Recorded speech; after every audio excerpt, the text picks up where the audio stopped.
যেকোনো সংখ্যার টেবিল আমরা কী করে বার করবো তার একটা সহজ ট্রিক আমি দেখিয়ে দিচ্ছি। যেকোনো একটা সংখ্যা ধরা যাক আমাদের 43 ঘরের টেবিল বানাতে বলেছে। সো 43 ঘরের টেবিল বানাতে গেলে আমরা কী করবো, প্রথমে আমরা 4 যে টেবিল সেটা পরপর লিখে নেবো। এবার আমাদের 43 ঘরের টেবিল আমরা পেয়ে যাচ্ছি। কী করে পাচ্ছি সেটা দেখে নিই। প্রথমে কী রয়েছে, প্রথমে রয়েছে 4 and 3 বসিয়ে দিলাম 4 and 3।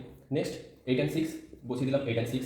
দেন কী রয়েছে, দেন রয়েছে 1 2, সামনে কিছু নেই সুতরাং 1 to 9 বসিয়ে দিলাম। নেক্সট আমাদের কী করতে হবে, এই যে দুটো সংখ্যা রয়েছে 16 এর সঙ্গে আমরা এই যে সামনের 1 রয়েছে সেটাকে আমরা অ্যাড করবো। অ্যাড করলে কত হচ্ছে 17, আর যে 2 রয়েছে এই ঘরের ঘরে সেটা বসে যাবে। সিমিলারলি এই 20 এর সঙ্গে 1কে অ্যাড করবো, হচ্ছে 21, 5 যেরকম আছে সেরকম বসে যাবে। 24 এর সঙ্গে আমরা 1কে অ্যাড করবো, হয়ে যাবে 25, 8 যেরকম আছে সেরকম বসে যাবে।